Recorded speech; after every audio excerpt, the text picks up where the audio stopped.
So guys, I think we can start. Before that, I just want to say a couple of words here. So first of all, thank you very much for joining us today. Today is an interesting topic. Our team was at the Consensus in Hong Kong. You know that Consensus is a tier 1 conference in the world. And that's why we decided not just visiting this conference, but to make some kind of overview of our experience, of our insights during this conference. And we decided that the best speaker for this topic would be our CEO, Vasily Rudomanov. That's why we asked him to do this overview, this insightful session. Again, thank you very much for joining. I'm sure it would be very interesting and insightful. So, Vasily, thank you for preparing this speech, and please take your time. Go ahead with your presentation. Yeah, please. Thank you, Roman. Thank you, Alexandra. Hello, everyone. Here's Vasily.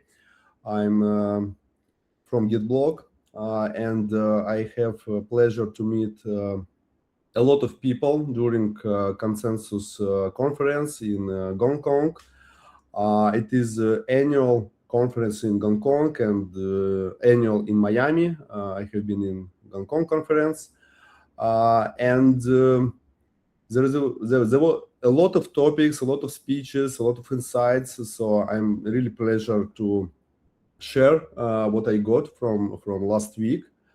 And before I will dive deeper into my speech and my presentation, I would like to ask you to take a chance and open those social media links that you see on that screen to our Telegram channel, to X account, to LinkedIn.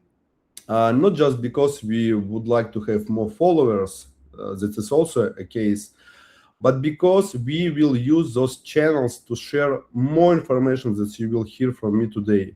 I have a lot of information. I have 25 slides.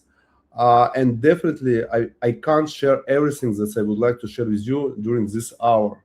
And there will be more insights, more links. It will be recordings to that webinar.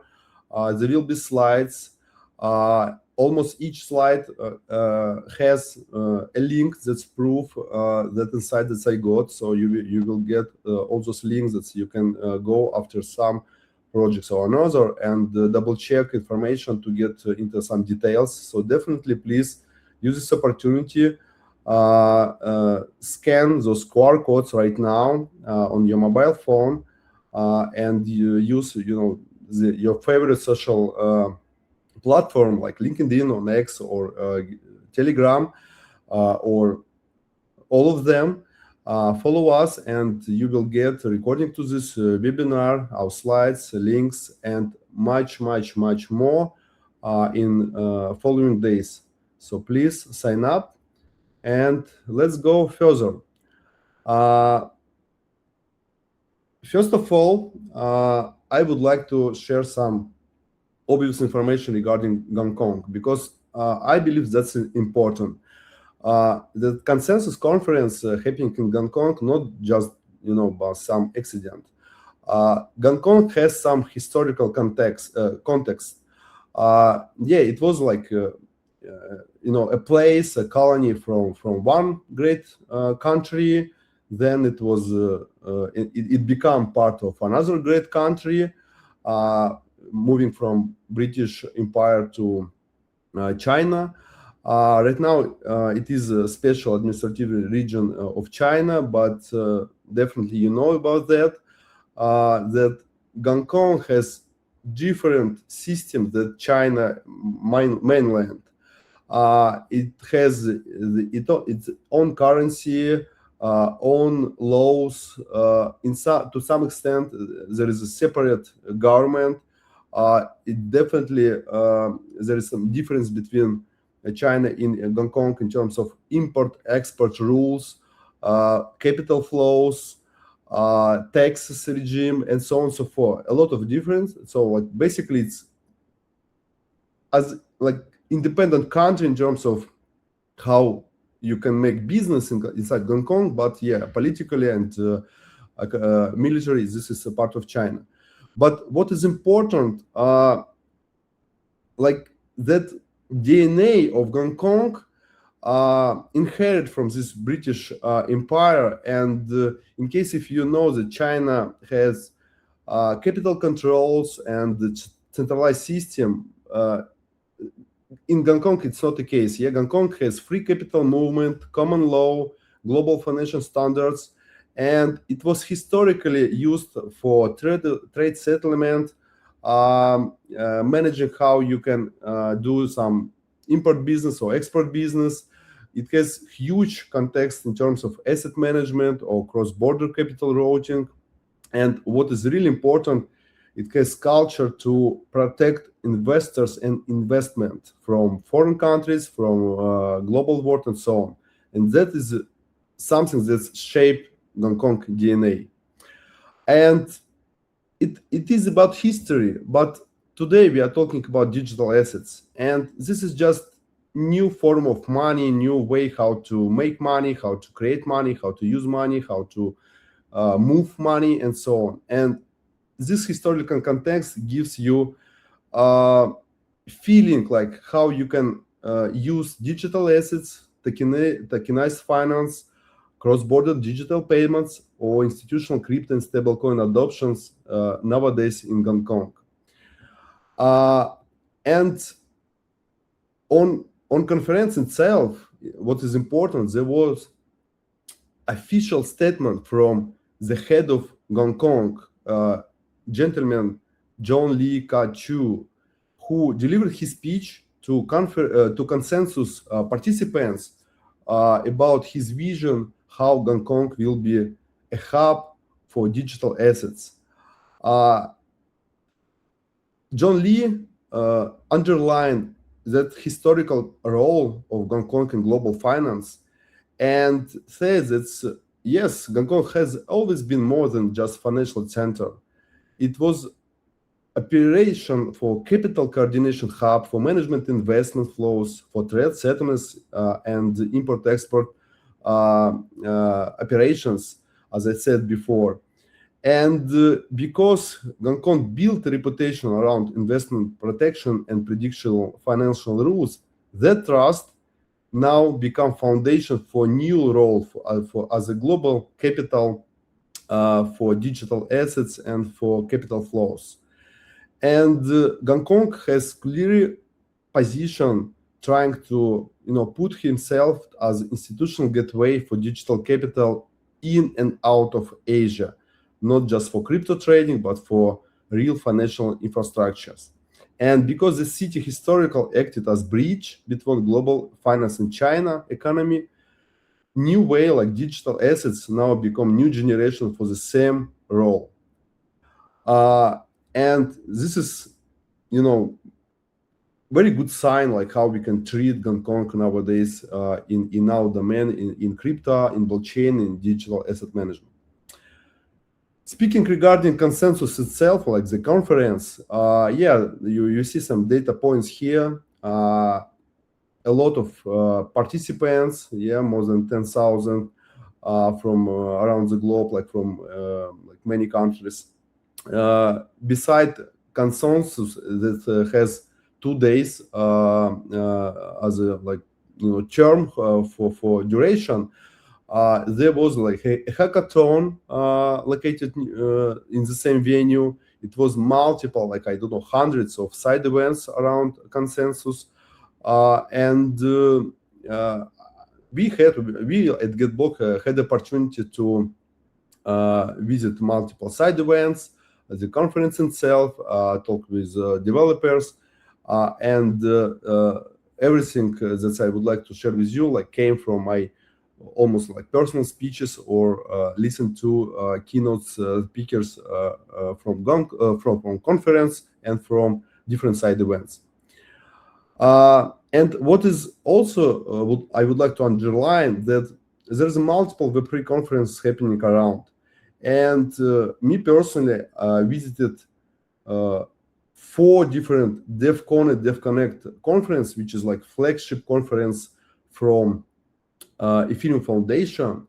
And the spirit of Devcon and DevConnect conferences is different. Yeah, they're like more developer focus with hacker culture, people talking about new technologies, building prototypes, exploring new use cases, trying to combine one technology with another technology to get some intersection.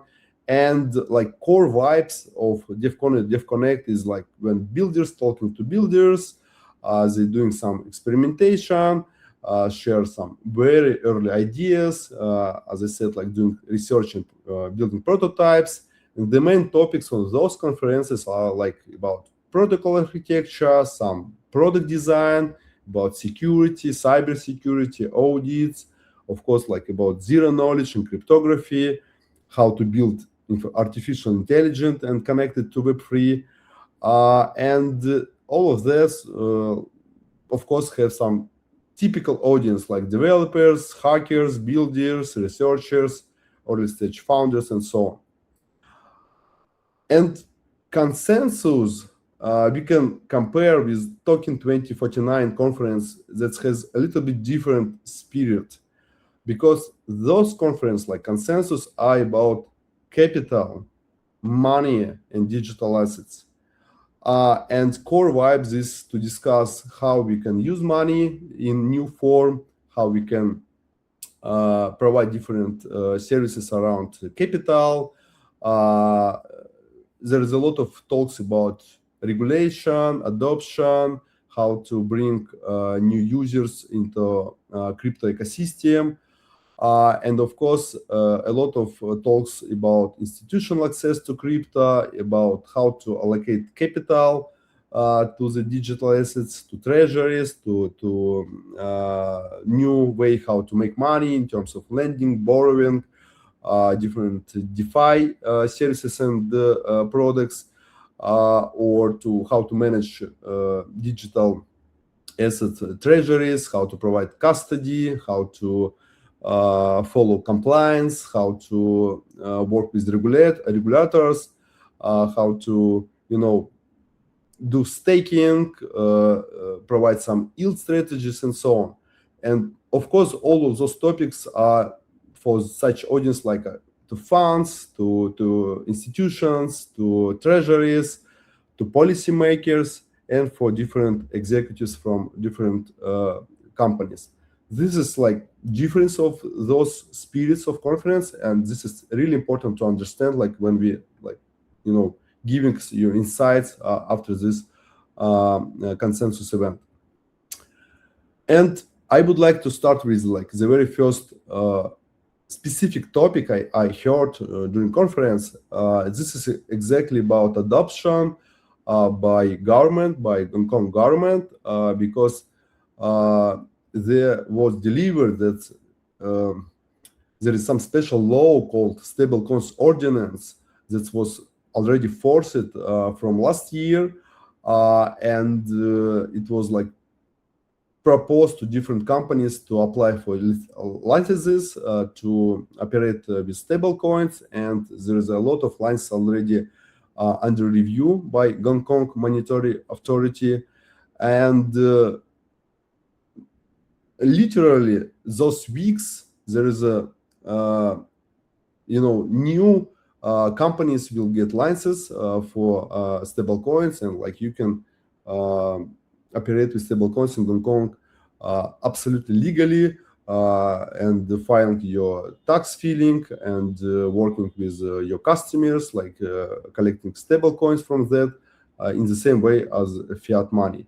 And more important, there is such thing called Aspire Roadmap from Security and Futures Commission of Hong Kong, which starting not doing only stable coins, but also providing licenses to brokers, to virtual assets service providers, for perpetual tradings, for perpetual future tradings, for spot tradings, for different trading yield strategies, and this is like, of course, positive sign for everyone who doing business in crypto, especially in Hong Kong. And just like insights from myself, basically anyone globally, worldwide, can open a company in Hong Kong and doing business for other countries and operate legally with crypto, with digital assets, and has to have zero taxes on your dividends and such. So it's really good positive sign, not only for Hong Kong people or population or businesses, but basically to anyone in the world, that you can use Hong Kong jurisdiction to doing business with digital assets and new form of money. So welcome, and please follow this link, this you can see below, to understand better like what Hong Kong government said about stablecoins and digital assets. Let's go further. Company S&P, yes, Standard & Poor's. This is old company from traditional finance that's doing analytics, indices, and access to market data for TradFi, for traditional finance. And what is really important for me is that there was a boost from S&P when they say that start doing research, analysis, and scrutinize on different white papers to give overview from such reputable company as S&P Global to anyone, to banks, to institutions, to hedge funds, to countries or governments regarding different stable coins like USDT, USDC, DAI, other type of stable coins, or regarding different DeFi protocols, yield strategy, and so on. So basically, S&P Global, this is a source that traditional finance trust. And in case if S&P Global say, okay, that is safe to invest and use, it means that it will gain adoption not only by crypto bros in Web3 space, but for millions of other companies and people from traditional finance that's got signs that, okay, crypto is not something new or shady or weirdy, and this is just new form of money and anyone can use it. So please also you can follow this link above, or sign up to our social medias and gain access to those research from S&P Global regarding digital assets. And we are moving further. I participated in one side event in Amazon Web Services office from Polkadot, and on that conference there were a few speakers like Max Rebel from like head of ecosystem of Polkadot, and also managing director of venture fund in Polkadot ecosystem. He and his colleague, core developer Daniel Cookier from Polkadot, they share how they reframe blockchain infrastructure in Polkadot. Because today, we usually think that Polkadot as a base layer, and you can build blockchain inside it, which is called parachain, and you can create your new chain using the SDK. But they present a thing called Polkadot JAM, joint accumulative machine, that's much bigger than just a blockchain. You can think about that as a compute layer, a distributed compute layer that anyone can use to run different type of services on top of blockchain compute nodes in Polkadot. Basically, this is like moving from smart contract design, when you can just execute a transaction towards one smart contract to gain one-time result.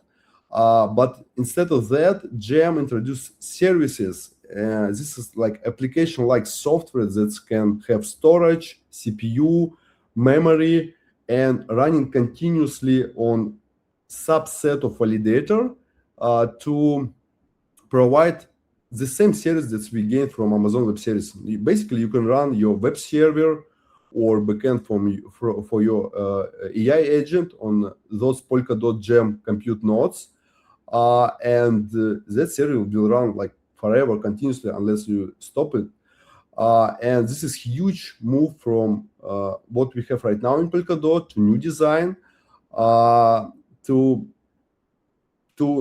have Web3 backend, not just as some one-time execution smart contract, but truly decentralized computing. And that remind me a few projects like Fluence Network or Akashi Network, who building decentralized computing. But yet Fluence and Akashi not getting adoption widely, but Polkadot has much wider ecosystem, a lot of developers, different parachains. So definitely, I believe that ecosystem will adopt Polkadot JAM and start building something new on top of that decentralized compute. And what for me is important, we as at GetBlock as infrastructure node provider would like to have such infrastructure when we use our servers to not just read data from blockchain or send transaction to network, but actually use our compute power to run application for our customers, on behalf of our customers. This is huge move for us, for GetBlock, to become truly cloud provider, not only blockchain access provider, but become Web3 Amazon Web Services. So let's follow on Polkadot what they will give in 2026, because it's not live yet. It's already testnet available. Everyone can try, but we will see how it will work in production. Okay, next topic. I had a chance to meet Jendra Jog, co-founder of Sei Labs, this layer 1 blockchain network, which has EVM compatibility, but it's much higher with high performance and paralyzing EVM chain execution, giving you like million transaction per second in comparison with Ethereum mainnet or some other EVM compatible chain. And what co-founder of Sei Labs put attention on, that stablecoins is the most lucrative use case that's work in production in blockchain and crypto, and it's like absolutely higher evidence for everyone that everyone they use stablecoins, and they will use it in much more way. And the goal of Sei co-founders, that's okay, like we need to have blockchain that can digest all financial transactions that's existing in world, like in NASDAQ, in stock market, in bond market, in Visa, MasterCard transaction, like almost every financial transaction that's that's happening in worldwide, in real world, should be possible to run on a single blockchain. And they claim they build this blockchain, which is Sei. Of course, we know Sei blockchain. We at GetBlock support this blockchain, and he claims that stablecoin standard in Sui is not just some smart contract on top of protocol as we have it in Ethereum mainnet or Solana, but stablecoin is just a part of protocol design in Sei, meaning that there is a much more secure, because in case if you're building smart contract on top of some blockchain, there is some bridges or smart contract vulnerability could happen. But in case if it is in protocol design, that could be upgraded and updated for all nodes, it probably will be much more secure, eliminating different vulnerabilities that can happen on smart contract level design. So Sei founder claims that they build it on protocol level. So let's see how it will evolve going further, and how stablecoins adoption on Sei will be in place. Also, I had the opportunity to talk with Art Abal, managing director of Vana Foundation, who is building Vana protocol. And Vana protocol solving a problem that definitely has a very actual state right now. When we live in AI world, when everyone, they using ChatGPT or Claude or other large language model solution, when you open your chat dialogue with language model and ask some question like, I don't know, what is weather right now? That question absolutely rely on context around that question. Because large language model understand, okay, that's the person who asked me before about that person located here, that person has some other characteristic, and model gives you answer absolutely tied with the context. But right now, what is context? Context is data that's stored somewhere on your computer, in Google, in Facebook, in OpenAI memory. And when we using AI much more, it means that answers that we're getting rely on some information that we don't own. Yes, it's information probably about us, but we don't own this information because it's stored in some centralized service like in OpenAI, in Anthropic servers, in Facebook, in Google, and so on. And Vana protocol trying to solve this problem. Okay, let's have connectors to all this centralized server and get this data on permissionless sovereign blockchain, and only you will have ownership of this data. And in case if you're interacting with different large language model, that model will get context from data that you provide in by your ownership and your control, because it will affect really huge in what answer you will get from your AI system. And this is very, very, from my point of view, good insight and like good use case that they're trying to solve. Okay, let's go further. Also, I had the chance to talk with the co-founders on two different projects. One project is Swarms AI, and another project called Action Model.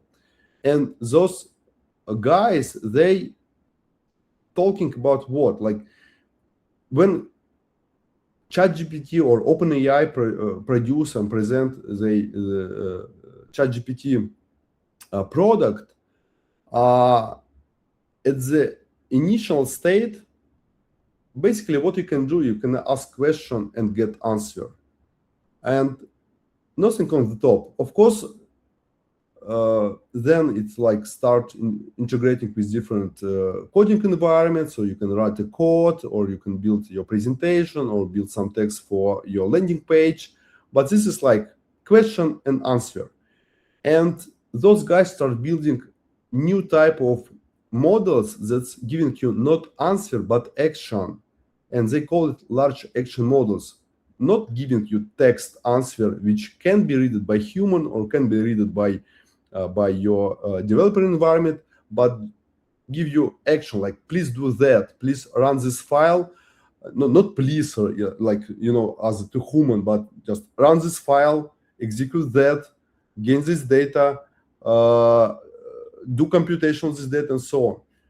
Today, right now, this week, what we see in OpenClaw product, they basically solve this problem. Yeah, they like convert this text from large language model to some actions that's executing in your terminal, in your shell, on your Linux computer or Mac OS or so, whatever. But those guys from Swarms AI and Action Model, they build this before OpenClaw solution, and they like trying to solve it on fundamental level. And for me, like this is truly important to take a look on such solutions and understand how we can use it and what benefits it could give us in comparison with traditional large language model. So following on those projects and moving further. I listened to speech from Robinhood company. There was a guy, head of crypto in Robinhood, and of course, like you heard about Robinhood, which is fintech app in Western world. And I will not say anything to you right now, but what was really important is Robinhood is like from traditional finance. It's neobank, but this is for traditional finance.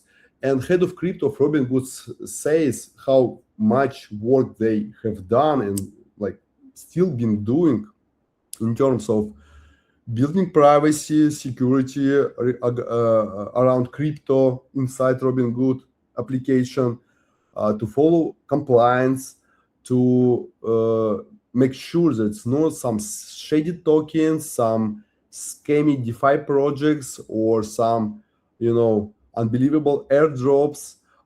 They're just trying to use technology that is disconnected from narratives, from meta, from different, Discord chats, and build much cleaner user interface and user experience for traditional users, how to operate with crypto, with tokens, with stablecoins, with cross-border payments, with different yield strategies, and to bring this not just to, as we're doing is in Web3, to bring some prototype to some users which are anonymous, and in case if somebody stole money from breach, that is, shit happens, yeah.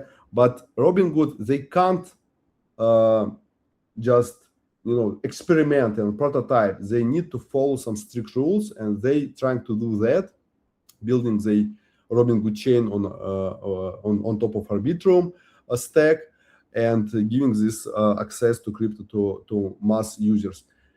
Nothing new, but this is sign that crypto adoption is becoming in real life in millions of users of traditional applications. What also make me positive feeling that when I was listening to co-founder of Pyth network, what they said, Pyth network, in case if you doesn't hear before about that, this is an oracle. Yeah, you can think this as a chain link alternative. Yeah, this oracle that can give some financial market data on chain, price feeds, cost of different commodities and assets, some news, direct to your smart contract on different chains. So it's like as a chain link.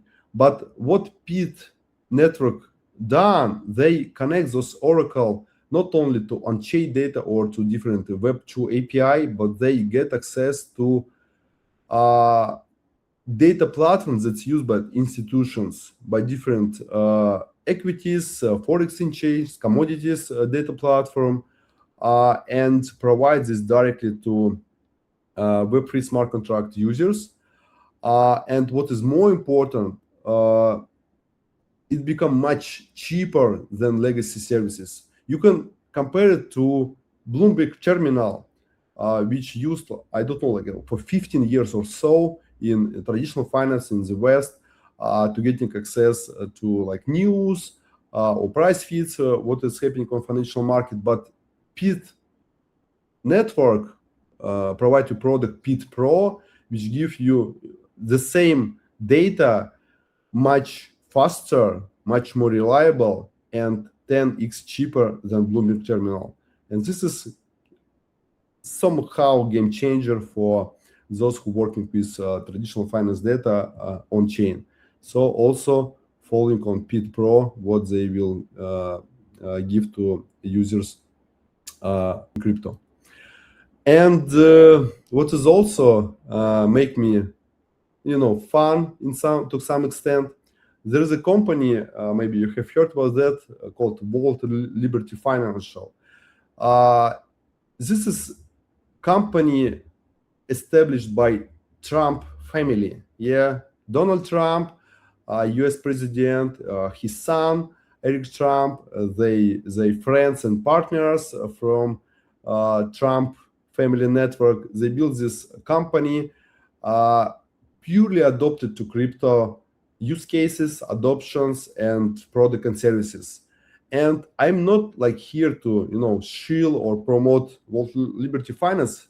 For me, this is about another thing, that having such administrative support from U.S. government and U.S. officials, they combine politician power and business entrepreneur hands in one company that's building different crypto use cases. They built the stable coin named USD1. They build the lending borrowing platform. They building yield strategy.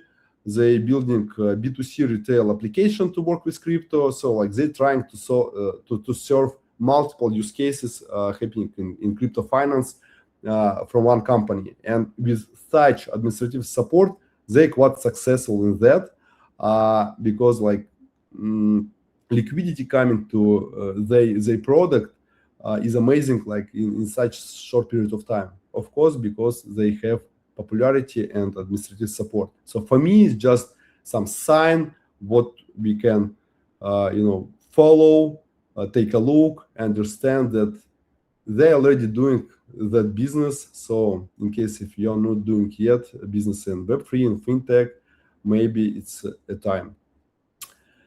And what is also for me sounds interesting, maybe you heard about such guy who called MrBeast. This is the most popular YouTube blogger in the world.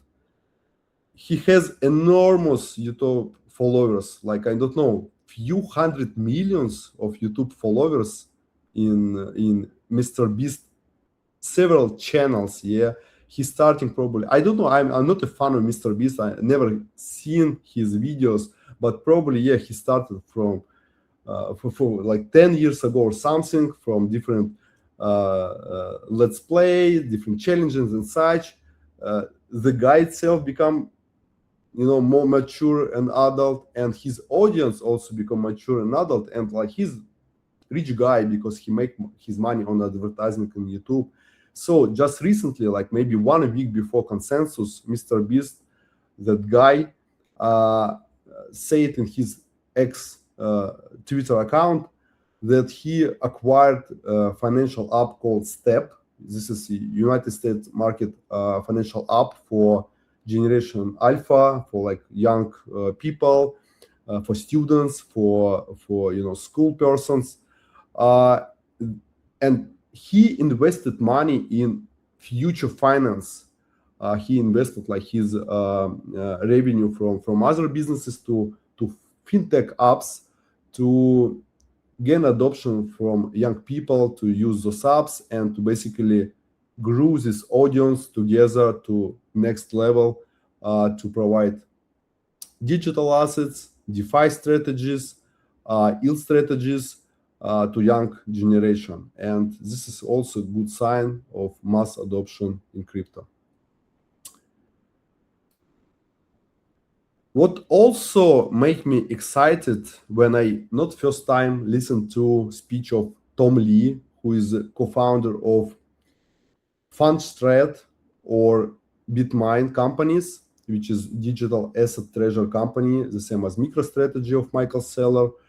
BitMine has huge amount of Bitcoin, Ethereum, Solana, and other digital assets on their treasury, using money from their investors to invest in those digital assets and basically to grow your portfolio when token price grew for like Bitcoin, Ethereum, or Solana, or other alternative coins. And I have been listening to Tom Lee like 6 months ago when Bitcoin was at that all-time high, like 120,000 US dollars per one Bitcoin. And Tom Lee was very excited about that all-time high situation. Now, situation a little bit different. Bitcoin dropped twice from that all-time high, and gold and silver surges like enormously. Yeah, like above, like gold went above $5,000, and that market situation question to everyone, like, okay, is it like crypto good investment in case if gold is like rising in price and Bitcoin is crashing? So Tom Lee, who is great analyst on financial market, he gave his picture that in case if we look for last 15 years, gold price movement was above inflation only 3% of all time. And Bitcoin was above inflation for 44% of all time. So even though right now market situation looks not good for crypto, which crashed in price, and like people kind of believe or feeling hype to gold and silver and other commodities, but in case if we look at macro movement, macro situation, it's not the case. Yeah, so Bitcoin historically has much higher value than you had with inflation, and this is something that we need to take into account when we think on macro level on different crypto volatility and price movements. So highly recommend you to follow Tom Lim. He's a very, very good analyst on macro trends. And what also was very interesting to listen to, there was a panel which called Solana OG, original gangsters from Solana. And there were Austin Federa from Double Zero, there were Armani Ferrante of Backpack, it was Jitendra Gupta of Jupiter, and those guys were talking about topic like who is leading as an ecosystem in crypto, like Ethereum or Solana. Yeah, like maybe 2 years ago or something, like Ethereum was like the only choice for smart contract, like for digital money. But right now, like Solana also has a huge adoption and widely adopted by multiple founders or crypto projects. So there was a like discussion like who is winning in this race, like Ethereum or Solana. And what I liked in their discussion, they say it's absolutely make no sense to talk about a race between Ethereum and Solana, because all those crypto ecosystem, they're so small in comparison with like overall financial market. Like crypto market capitalization in total is just $2.5 trillion, including Bitcoin, Ethereum, Solana, all stable coins, all altcoins, all tokenized assets, and so on. Just $2.5 trillion. And in case if we can compare it to gold, like $15 trillion, stock markets more than 100 trillion, bonds market like more than 140 trillions, or real estate market, which is like huge. Crypto market is so small that we better put ourselves in the shoes that there is no race between ecosystem. It's just race between digital assets ecosystem and overall financial market. And there is a so huge potential for everyone who are building something in crypto, like independently on Solana, Ethereum, Sui, Sei, you name it. There is a huge room for everyone. Like we can build anything on any ecosystem, and unless we trying to solve financial use cases for other traditional market, for gold, for stocks, for bonds, for real estate, there is still something that we have to do and we will do. And this is a very good sign for me that we are just at the very beginning of our journey to revolute or transform financial system worldwide. Let's back to some technical speeches and technical points that I had chance to listen to. It was great for me to participate in very curated event called White Paper Reading Club.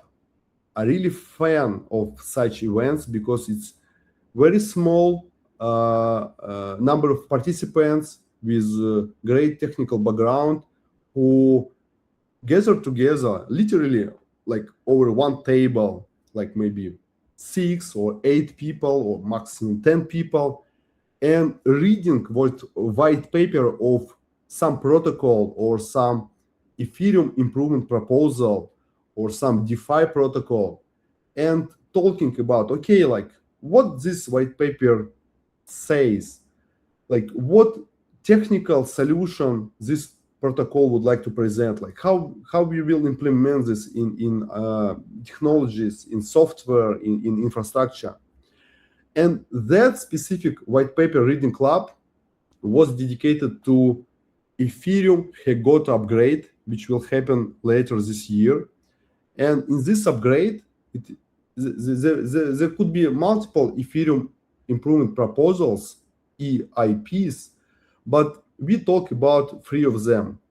First of all, moving from Merkle trees to Verkle trees. What it means, it will dramatically drops amount of storage that Ethereum node has to have to provide information about states, about accounts, about balance, and so on. And for us as a GetBlock infrastructure Web3 provider, this is huge difference because we will spend much less resources on storage for our any Ethereum virtual machine compatible networks like Ethereum, Optimism, Arbitrum, you name it. Yeah, that move will dramatically reduce our storage, which is also very good for digitalization because like much more Ethereum nodes could be run by other non-data center heavy companies or people. Second Ethereum improvement proposal was about encrypted transactions. So finally, there will be a way how to encrypt payloads that says, okay, that guy sending that amount of money to that person. The only unencrypted metadata in transaction will be about nonce, about gas fees, and some other technical data that's needed by validator to estimate how to proceed this transaction, how to include it in block, how much reward validator will give. And because there will be no data about payload, validators or like different middlemen will not have a clue what transfer there will be inside transaction, and basically what arbitrage opportunity or maximum extracted value MAV they will take from this transaction, and there will be no sandwich attacks, front running, or in some cases even back running after this transaction, or bribes to validators to put this transaction, not put that transaction inside the block because it will be encrypted. But how to ensure that all encrypted transactions will be placed in new block by validator? There is a next Ethereum improvement proposal regarding fossil committee. This is inclusion list. So there will be special subset of validators that looking on public mempool and building list of all pending transactions in mempool and sending this inclusion list to block builders, saying that those transactions must be included in block. And in case a validator as a block builder, will not include those transactions in block, this validator will be punished and stake will be slashed, meaning that validator and block builders must include those transaction lists, and that will even reduce opportunity for MEV searchers how to play with different transactions, doing some reorderings, taking some bribes and so on. And what is important, this is huge difference with what we have right now, because like as mentioned on this slide, like last year during MEV, maximum extracted value operations, someone gained $1.5 billion extracted value from transactions. And with those upgrades, this situation will not happen. It will be obsolete, and everything that you will see regarding MEV protection will become obsolete because it will make no sense with those upgrades. Very interesting things for us, and we as a RPC blockchain provider definitely will support this as soon as possible. And yeah, that's everything about white paper reading club, and I proud of me that I will held next white paper reading club in March in Forest City, in network school from Balaji, having talks about different Ethereum upgrades with those people who located in network school and working with Balaji and different people from Ethereum Foundation. So I will be more than happy to organize next white paper reading club in such great environment of Web3 enthusiasts. And here we go to GetBlock, because we talk about Gong Kong, about his historical role, about consensus conference, about different insights from projects, from layer 1 blockchain protocols, from different AI applications, upgrades to Ethereum. And that is exactly our business. We at GetBlock doing Web3 infrastructure business for thousands of customers. And we providing access to high performance blockchain nodes. We do support more than 130 networks, layer 1, layer 2 networks, including Bitcoin, Ethereum, Solana, Arbitrum, Avalanche, Tron, Tone, Polygon, and you name it. We handling a lot of API requests over our nodes. We proud of our infrastructure. I will explain you why on few other slides. And we like quite long on the market. From 2019, we're doing this business. We are not a small team in terms of Web3 companies capacity.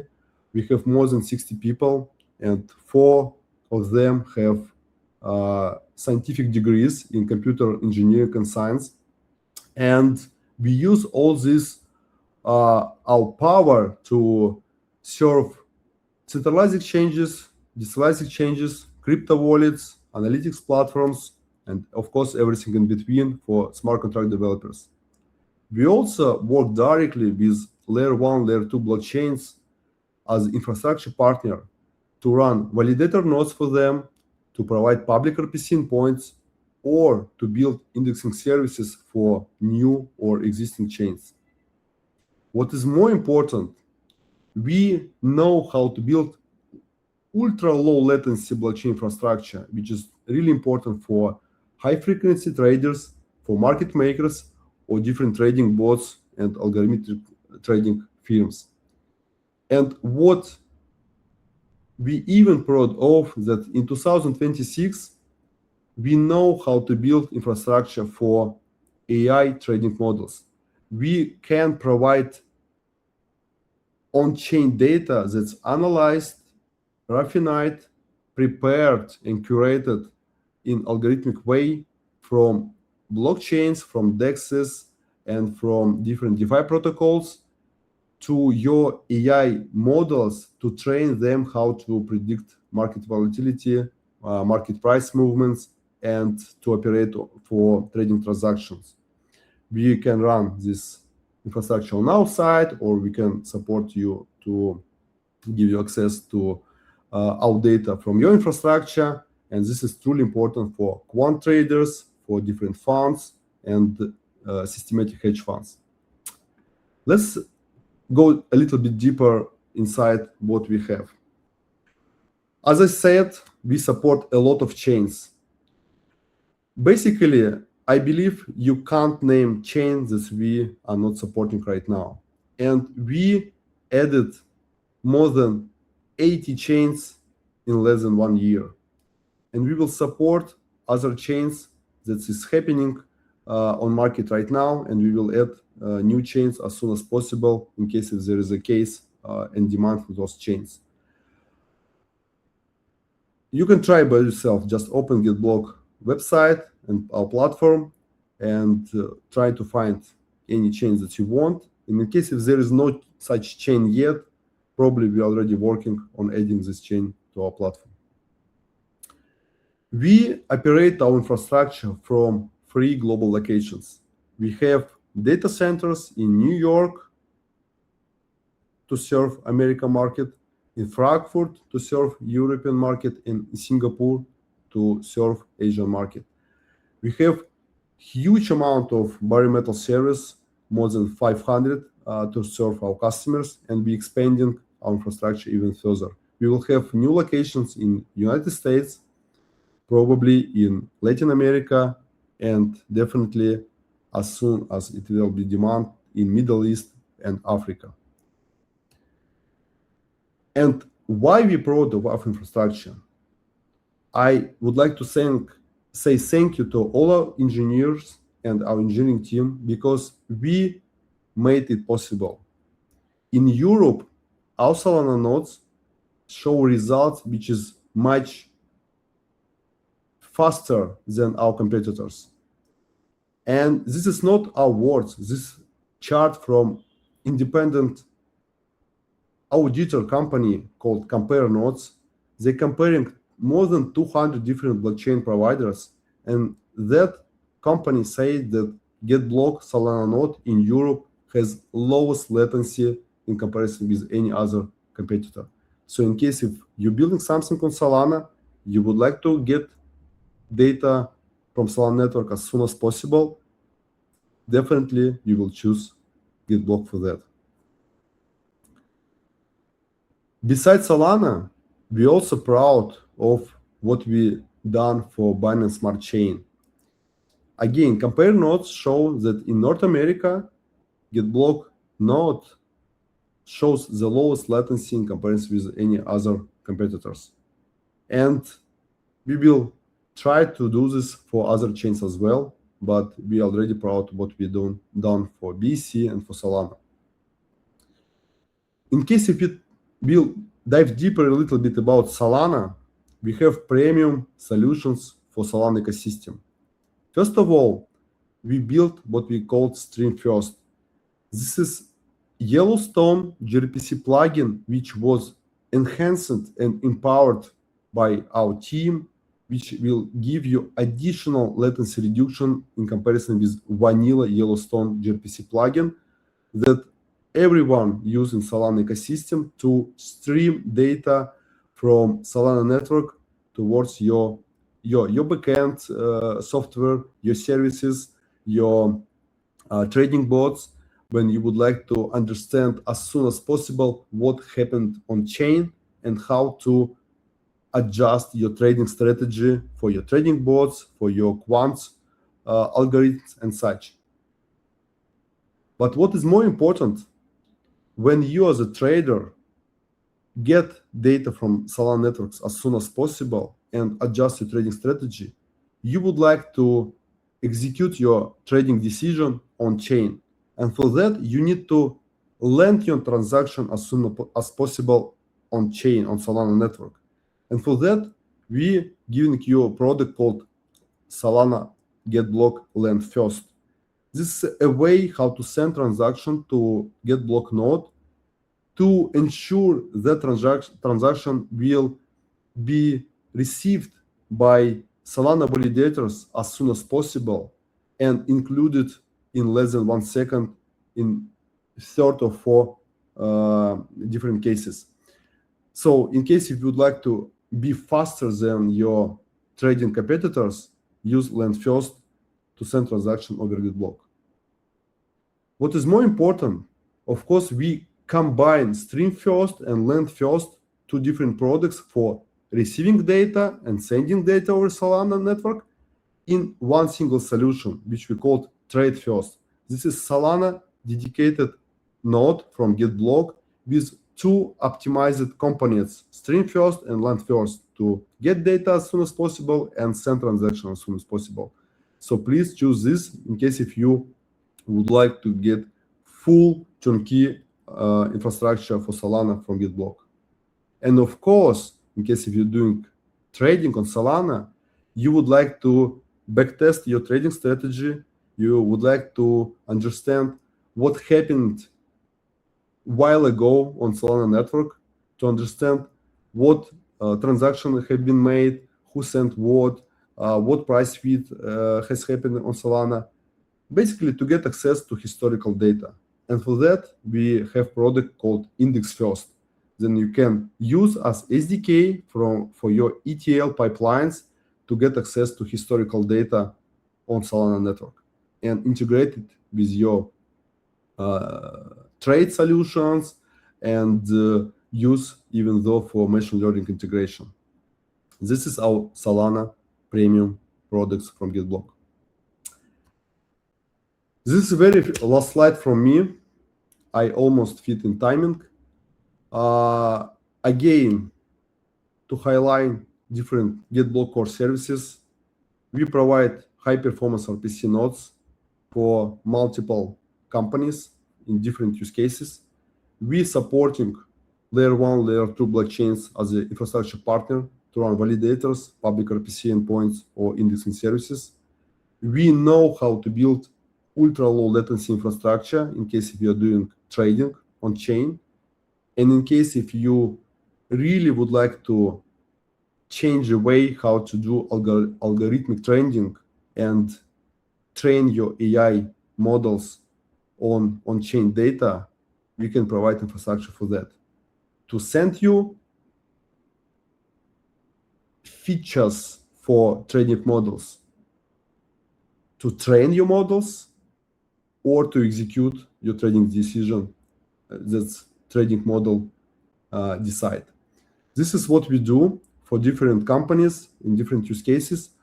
I really invite you right now to scan this QR code to open our website, at least to register in our product, to get inside our interface, to take a look how it looks like, to start using it. And in case if you would like to talk with our engineering team and get a review of your request, how to build something together, please fill this contact form, and our engineering team will be more than happy to discuss your use case with you. Thank you a lot. It was Vasily Rudomanov, CEO of GetBlock. I'm really happy to work with you. In case if you would like to follow my other insights from other events and conferences, or talk about infra, blockchain, AI, and deep technical conversation, I'm really open for that. You can find myself on LinkedIn, and let's meet each other. Thank you at all. Thank you. Thank you, Vasily. Guys, if you have any questions, again, you can ask right now, or go to Vasily personal LinkedIn or Telegram, doesn't matter, and ask there. Actually, from my side, I don't have any questions, because all questions we can discuss personally. So about the strategy, about all this stuff. Guys, I think we can finish here. Thank you very much for joining. Thank you very much for your comments. I see several comments here in the comment section. Vasily, thank you very much for your time, for your insights, for your presentation. We will send all these details and this deck to the Telegram channel, as Vasily said in the first part of the presentation, in the first slide. So I guess that's all. Thank you. Thank you very much, guys. See you on the next sessions. Thank you. See you. Let's build together. Yeah. Bye-bye.